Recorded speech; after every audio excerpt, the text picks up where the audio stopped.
everyone, and welcome back to 102.42 The Creepies. I am your host, Bug, and today we have something a little bit different. Still creepy, still kind of dark, but a little bit more emotionally heavy than I had planned on making. Uh, my friend really wanted a quirky kind of story, and originally I had planned on making it that way, but the story took a completely different turn than I had planned. So if you're not interested in a story that is emotionally heavy, I would suggest skipping this story and waiting for the drop of the follow-up story to this one that will be coming later this week. It will have the same four characters, but in a different timeline. So, without further ado, let's go ahead and get started. Today's story is called The Guardians of Anna May. Asriel the Archangel, Margaret the Ghostly Shadow, and Sir Albert Waddle-Fins III, a teddy bear who does not waddle or have fins, thank you very much, sat in a sunlit room at 9:45 a.m. It was their weekly meeting of the Guardians, and their charge, Anna May, was at school. "She has seemed a little restless lately at night," Sir Albert said. Asriel nodded and sipped tea from a pink plastic teacup. Before he had a chance to ask for a refill, Margaret topped it off for him. He gave her a soft smile and a nod. She smiled back, her fang-like teeth white against the wispy black shadows coming off of her. "Her dreams have been a little out of focus as well. I can't get a clear picture as to what they are, but they seem rushed. None of the images stay still long enough for me to make sense of them," Margaret said. Her voice was raspy and guttural. Asriel wrote everything in his notebook. "Do you think we should involve the council?" They all looked at each other before they all shook their heads swiftly. The council would revoke their guardianship status if there was no cause for alarm, and they all knew that nightmares were fairly common amongst children, especially after the death of a parent. Anna May had lost her father at the beginning of the year. Sadly, she was still too young to understand why Daddy just didn't come home. All of the guardians fell into silence as they drank their tea. Asriel had long since given up being a warrior, choosing instead to spend his retirement guarding the most precious of the humans. Anna May was his 15th charge. Once a child reaches their 13th birthday, a new guardian is appointed for the rest of their lives. Margaret, while technically a monster under the bed, she isn't there to scare the children. She eats the things that come to scare them. Once, highly regarded royal shade, she left the palace after being invited by the Guardian Council for her soft-heartedness towards young ones. Sir Albert Waddle-Fins III was a gift from Anna May's family on her first birthday, and it wasn't until she was old enough to give him a name that he was officially invited to guardianship. All stuffed animals, dolls, and the like are trained as guardians before they leave the factories. Their only job is to absorb their child's unrest and fight anything that would cause them harm. Unfortunately, none of the guardians are allowed to intervene when death is involved. After their meeting, night after night passed in the same way. Anna May was restless, more distressed, and had a harder time getting a quality rest. No matter what the guardians tried, their attempts to help her had failed. It wasn't until a month later they decided it was time to invoke the council. Their meeting took place in the hallowed halls of Glandora, where white marble seemed to be the preferred decorating method, cold and unyielding. It was meant to be a place of intimidation, but our group of trios found it to be ostentatious. Yet as they stood on the floor looking at the council members on the raised dais, they couldn't help but feel small and insignificant. "You mean to tell me that an archangel, one of God's highest, a shade from the royal line of shadows, and a simple bear cannot calm a young girl's restless thoughts. Have we misplaced our trust in you? Boomed the voice of the head councilman, a portly man with ruddy cheeks and a sneer implying he was better than them. Margaret growled softly, and her shadows flowed from her faster and more erratic, betraying her anger. Sir Albert poked her in the side of her leg. His voice came out calm and gracious. You have not misplaced your trust in us, my good sirs. We simply ask for guidance, and request that you look into our thoughts, and perhaps see what we have seen, and we can come up with a plan together. He bowed his head, giving the illusion that he was cowering to them, which made the tittering amongst them sharpen, as if they thought they could possibly break one, such as Sir Albert Waddlefins the Third. They had no idea he had just played them all. A council member towards the end of the dais cleared his throat. His voice came out high and pitched. We will review your memories and deliberate, but understand that if we find you lacking in your guardianship role, you will be relieved from duty of this child. The guardians all bowed their head in acquiescence, and each one stepped forward to have their memories retrieved. Nothing would be hidden from the council, even their own private thoughts and dreams. As guardians, their sole duty was to the child in their charge. If they strayed from that mission in any way, be it private doubts or undue audiences with the council, they would be removed from guardianship and retrained. As each one let their thoughts be free, it became obvious to the council that there really was cause for alarm. The darkness had snaked its way around the child and was faint, but ever growing. The council broke from their examination and turned their backs on the guardians as they huddled together to deliberate. What could possibly be causing the darkness around her? One asked. Why is it hidden from the guardians? Asked another. The leader, the one who previously passed judgment, was silent, allowing the others to talk as he thought. Somewhere in the back of his mind, he'd known he'd seen this before, but he couldn't quite put his finger on it. He waved the others away, turning to face our beloved trio. We see your cause for alarm, and you are right to worry. For the time being, we will grant you the sight of the elders, with strict instruction to only use it to investigate what is causing this child to become so upset. We will expect a report every week. He held up a hand to stop Azrael from protesting. I understand how time-consuming and inconvenient it is to travel here, but I feel like this will get better before it gets worse, and if you want our help, you will follow our edicts, he said with finality, before he snapped his fingers and the council hall emptied. The guardians stood for several moments before they turned to each other, realizing for perhaps the first time they were not being reprimanded, and they would be able to stay together and care for their beloved Anna May. Margaret sniffed a few times before she threw her arms around her friends and hugged them tightly, her wispy shadows swirling around them with love. When they returned home, they were shocked to find they could see dark shadows spreading through the house, like mold on rotting wood.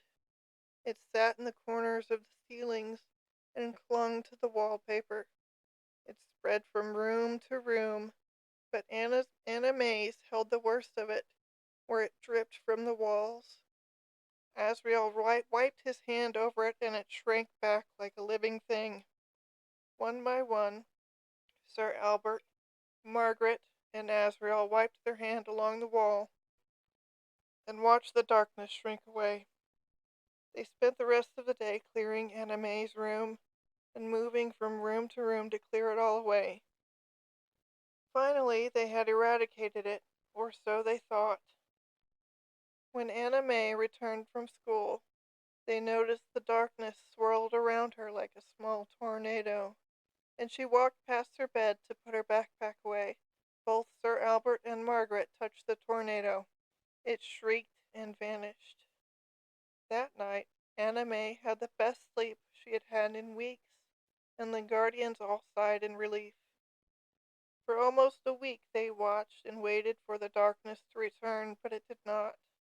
They were praising each other for a job well done one night, while Anna May slept, when suddenly the darkness shot through the ceiling like a dart, straight into her chest.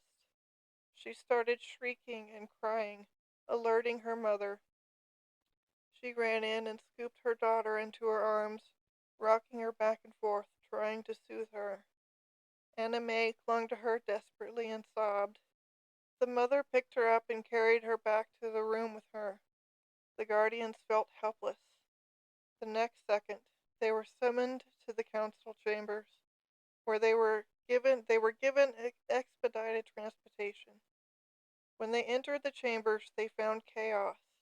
Council members were in their robes, talking over each other. They all stopped when the guardians entered.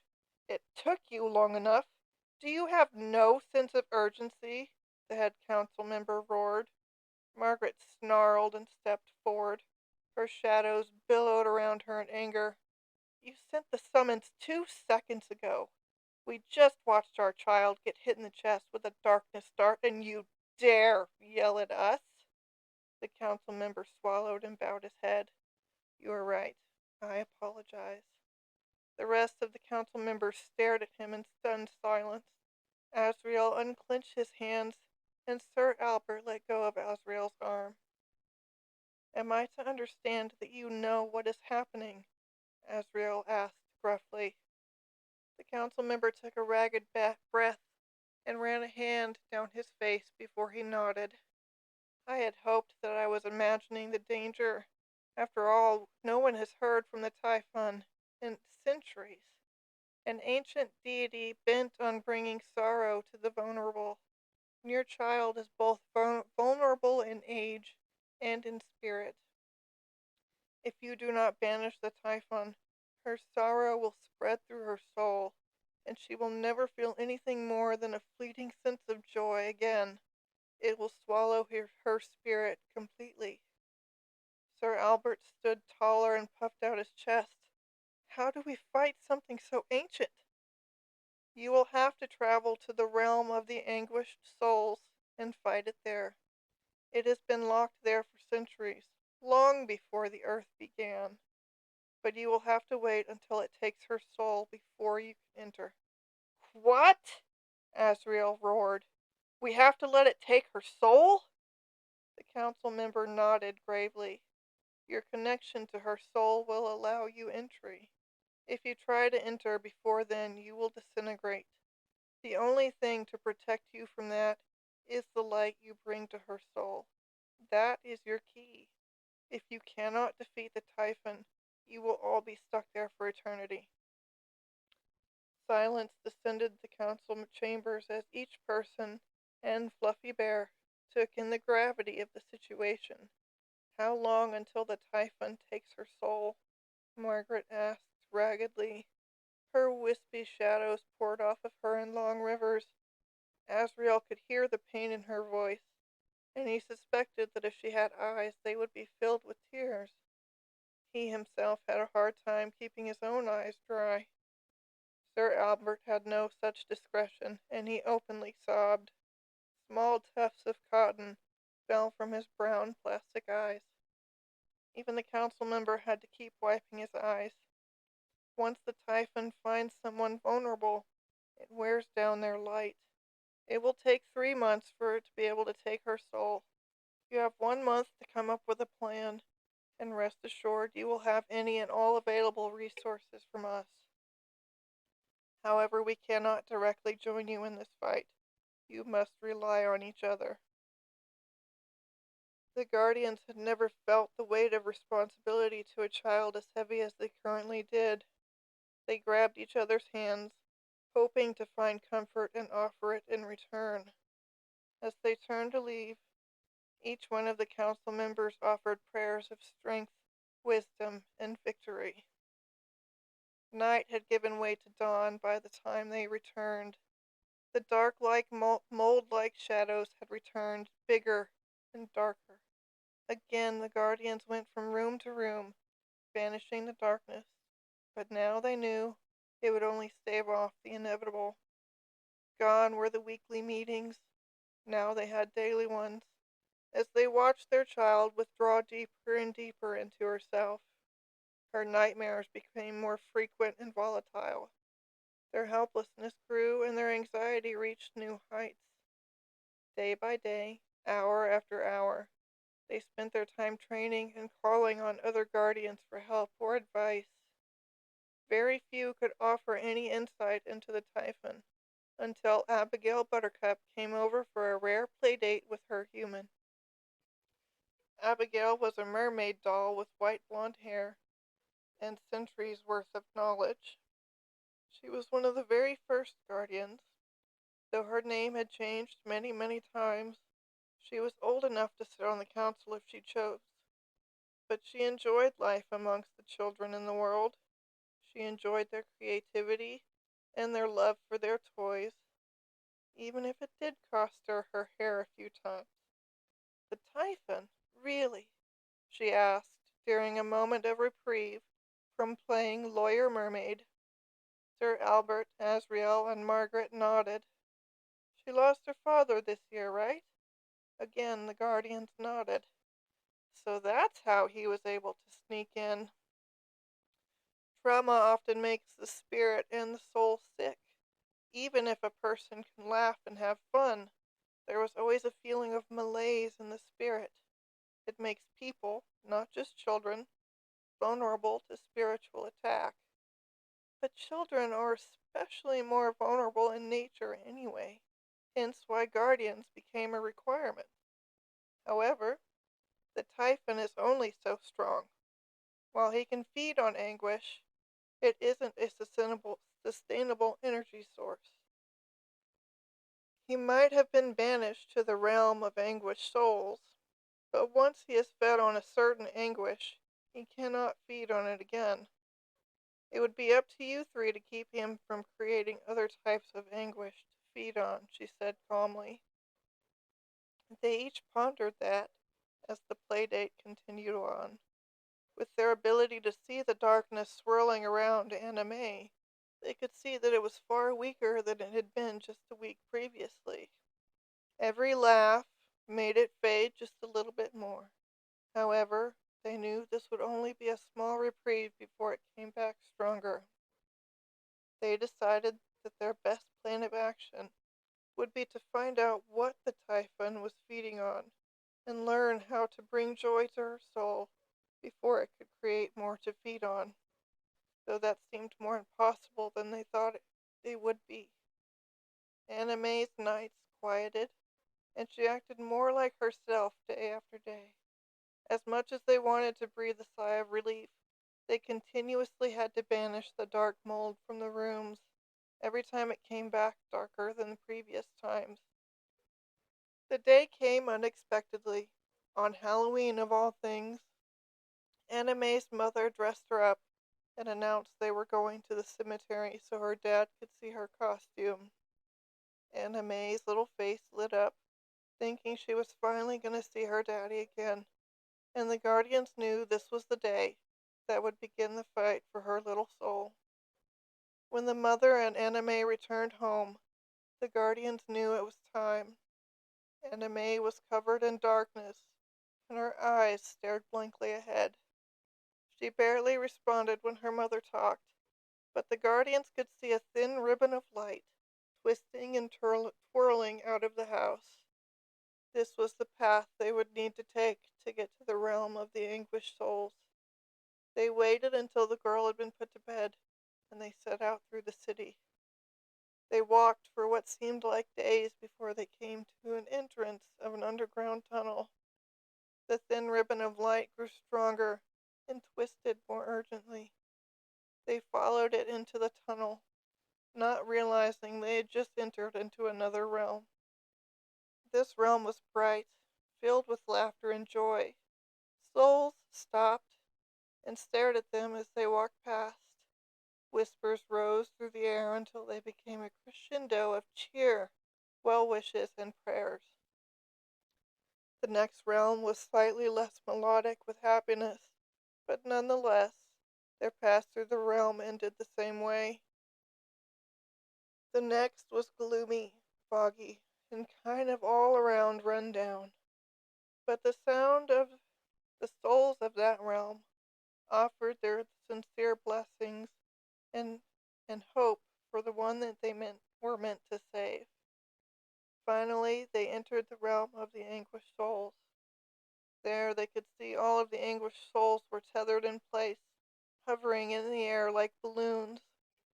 They made their way through the vast, depressing land, the ribbon of light weaving through the souls ahead of them. Suddenly they had walked out of the field of souls, like stepping out from the edge of a cornfield, and they found themselves staring at an ocean of black sludge. One singular bridge swayed over it, though no wind was present. Asriel placed a foot on the bridge and was violently thrown through the air, landing behind the other two. A disembodied voice called to them from the pitch-black ocean. "You may not cross until you've paid the toll." "What is the toll?" Margaret yelled into the night. "Gah! You don't have to yell. I can hear, you know." "Oh, please forgive me, good guiding voice," Margaret said contritely while curtsying to the edge of the water. There was a peal of laughter, and a head popped out of the water. Eyes like mirrors reflected in the night. "I like you. I'll give you an easy riddle, then." The guardians all looked at each other. "Is there only one riddle? How many answers will we have?" Margaret asked shyly. The eyes crinkled at the edges with mirth. "Majesty, you will have 3 tries before you are refused safety across this bridge. You may confer with your companions, but only you may present the answer. And yes, there was only one riddle." Margaret's head snapped up at her previous title. "You know me?" she asked. "There will be time for that later. Your charge awaits." The voice hardened, and the glowing mirror eyes seemed to grow colder. Margaret bowed her head. "Please proceed." "I can be hot. I can be cold. I can run, and I can be still. I can be hard, and I can be soft. What am I?" Margaret stepped back from the water's edge and walked towards her friends.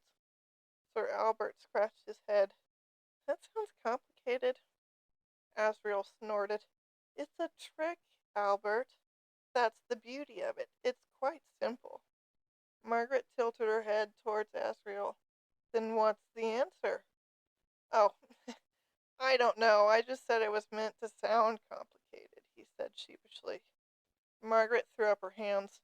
"You better be some kind of help later," she growled. Asriel winked. Margaret started pacing. She came to a stop next to the rock face, which had obvious erosion from the rise and fall of the tide. Though she was unsure, she turned and shouted, "Water!" The eyes crinkled again before the head dipped under the water. "Pass swiftly with my blessing, guardians." Margaret once again curtsied and expressed her gratitude. They all stepped onto the bridge. The swaying stopped, and they quickly walked across it. "How did you figure out it was water?" Asriel asked once they stepped off the other side. "Water erosion on the rocks. Water can be hot or cold, still or flowing. It can be hard or soft, depending on what state it's in. Honestly, I wasn't 100% sure," she said, wringing her hands. Her wispy shadows twisted and curled around her in anxious rhythm. They walked to the desolate land together, in comfortable silence, each one reflecting on their previous challenge, each wondering what the next would be. The land passed slowly, without much change in the landscape. As they walked, they became aware of a sound, like screaming and sobbing.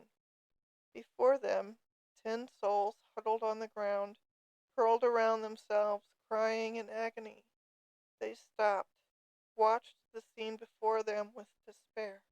Is there something we can do for them? Margaret asked. She reached her hand out towards one of the souls. That soul started screaming louder, only calming when Margaret pulled her hand back. Sir Albert stepped forward, humming softly.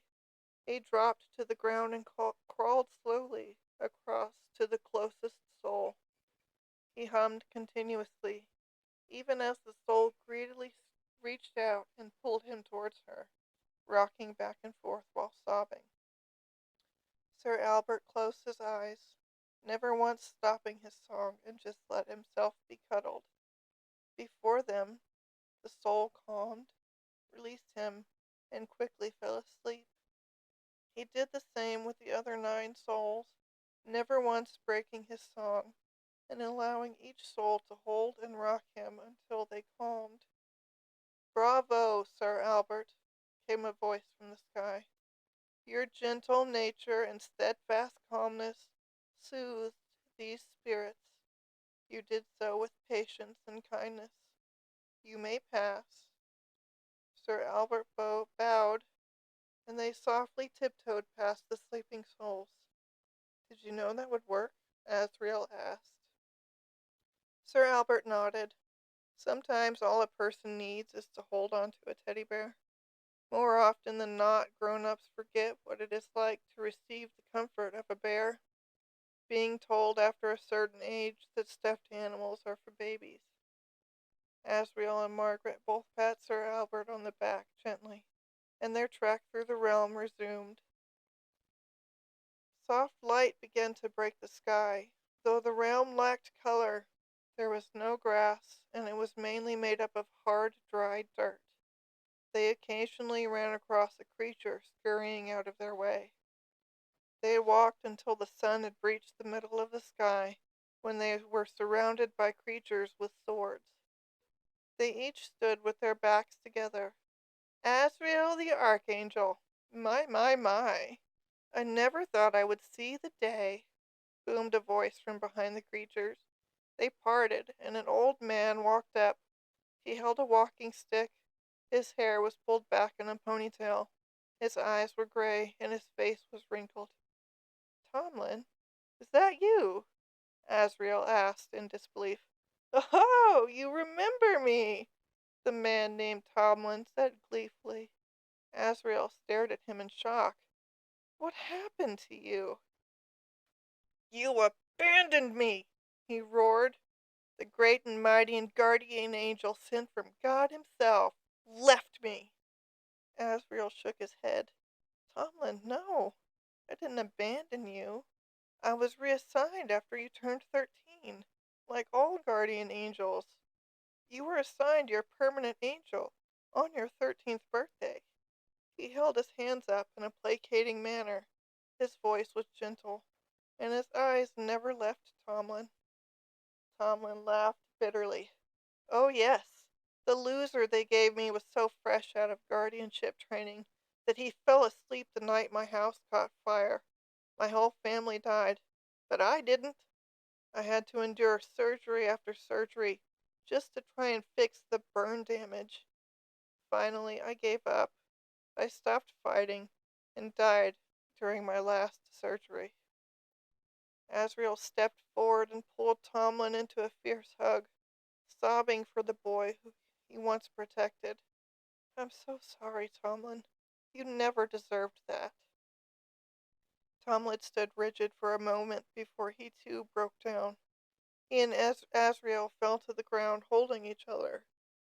Asriel stroked Tomlin's hair and whispered how brave he was, how strong he was, and how very proud he was of the young man. The figures that surrounded them burst into piles of dust. Soon it was just the 4 of them. Margaret and Sir Albert stepped up to Tomlin and laid their hands on his shoulders, offering their own words of comfort. They sat with Tomlin, offering comfort until the sky turned to dusk. He sat back and rubbed his eyes on his sleeve. I'm sorry, Asriel. I know you must be disappointed to find me here, he said roughly. Asriel shook his head. I am sad that you are here, yes, but this is not your fault at all. And if I can, I will get you out of here. Tomlin smiled brightly. You already did. Souls cannot leave until their personal purgatory is over. You gave me the healing I needed, and it will now be my pleasure to help you in your quest. Asriel, Margaret, and Sir Albert protested, saying that the council had told them they couldn't be helped. The council cannot help, that is true, but souls in this realm still have free will. We can choose to help or not. Considering who you are about to fight, you will need all the help you can get. The Typhon, even in his weakened state, is still pretty powerful, but we will need to rest for a bit. He held his hand up to stop the protest. Please, follow me to my home, rest, and gather your strength. Your charge depends on it. The guardians agreed, and they all walked into the inky night. They lost track of the minutes as they all talked like old friends. Suddenly blazing light pierced the night. A house stood, lit against the shadows. Asriel stopped. It looks just like the house you grew up in, he whispered. Tomlin nodded. After I died, when I found myself here, I realized I had the ability to shape anything I wanted. I wasn't so tortured as the others, and I still had control of my mentality. I built this house completely from memory, even the pictures and wallpaper inside. They all stepped inside the warmly lit house. Yellow wallpaper hung on the walls, and a slightly blurry family portraits on as well. A fire roared in the fireplace, though it gave off no heat. Everything here is an illusion, but most of the souls are too far gone to care. Tomlin settled them all into their own rooms. The beds were slightly lumpy, but they managed to get a little bit of sleep. When they all came down to regroup, Margaret asked, How long have we been here? Do you think our charge is okay? Tomlin nodded. Time here is very different than the above world. While to you, it seems like you've been here for days, or even weeks, it is still the night that you left the real world. You will have plenty of time to save her soul. Good. Hopefully we can get her soul back before too much time passes. Does the Typhon have any weaknesses? Asriel asked. I honestly don't know. I've only been in his presence once. When I first got here, he fed off of my anguish at being dead so soon in my life, and the death of my family. But otherwise I was relatively happy with how I lived before everything. He could only feed off fresh anguish. All of the souls here, and he only has a limited amount that he can feed off of. Say 2 souls died the same way, or have the same type of pain. He can only feed on one. But if they are weakened by time, he could torture them, causing new pain. So, why are they stuck here? Sir Albert asked. Tomlin shrugged. For most of them, they felt like they aren't worth saving. For others, they can't get past dying. For me, I was angry, not just at dying, but because I believed I had been abandoned. I honestly believed that the guardian angel I had been assigned to just didn't care enough to save me or my family. Maybe I was right. Maybe I wasn't. It was you, Asriel, that took that from me. I don't know how you did it, but you healed the part of my soul that was fractured. Asriel winked.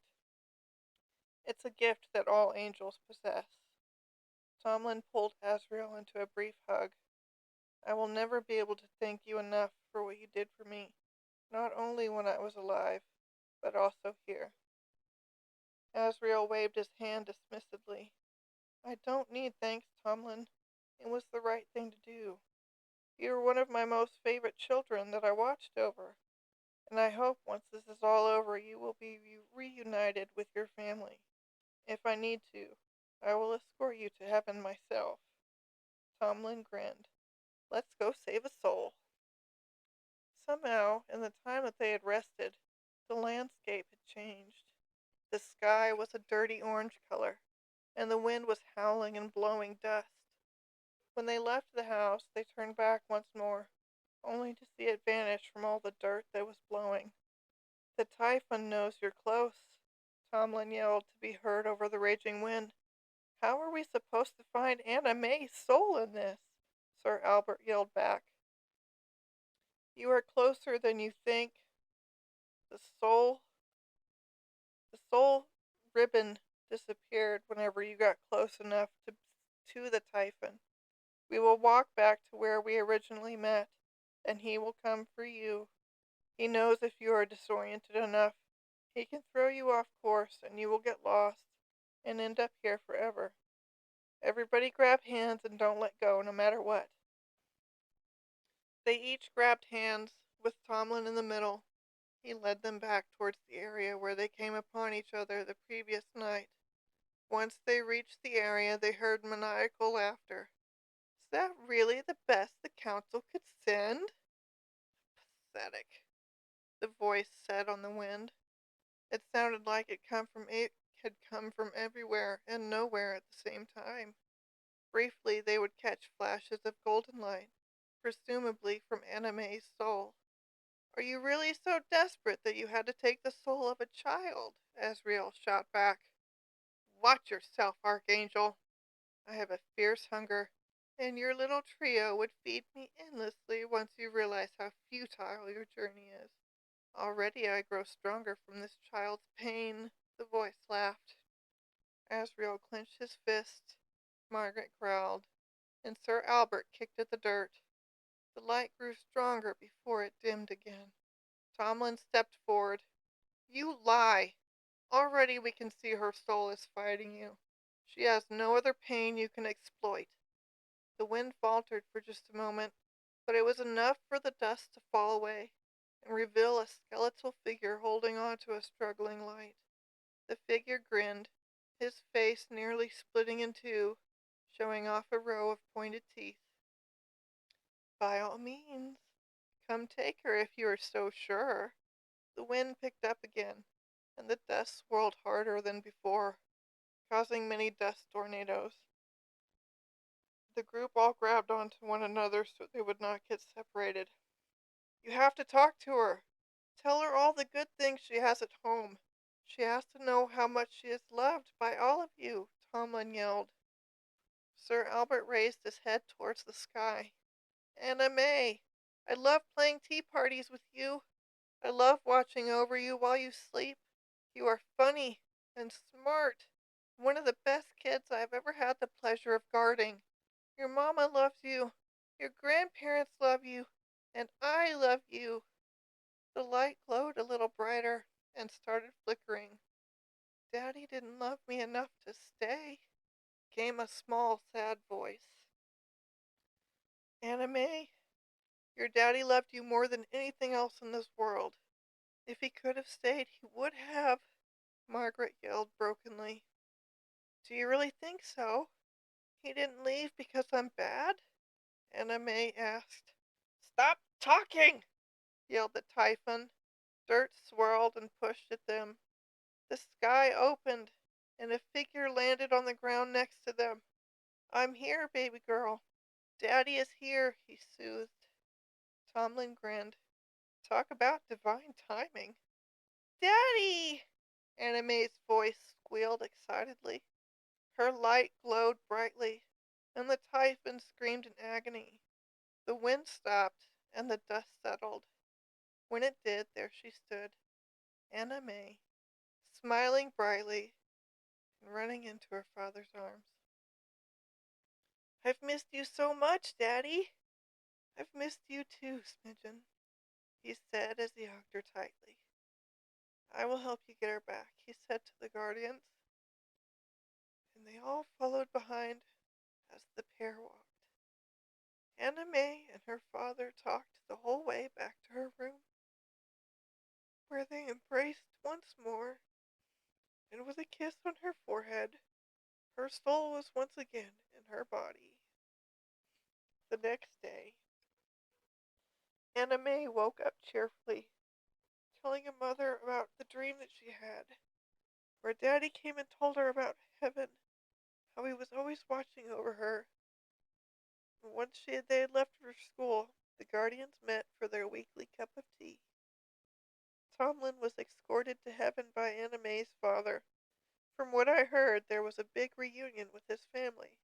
He is finally where he should be, Asriel said after taking a sip from a pink plastic cup. That's good. I wish we could do more for those souls in that realm, Margaret said wistfully, her shadows calmly flowing around her. There are no rules saying that we can't, right? I mean, for now, the Typhon is too weak to do anything, Sir Albert responded, picking up a fake scone and pretending to take a bite. Mmm, delicious. That would be a discussion between the council and those on high. But I have also made that suggestion, Asriel said softly. Comfortable silence descended amongst them. For now, their girl was safe, and that is all that mattered. The end. I hope you guys enjoyed this story. Thank you for sticking it out with me, and I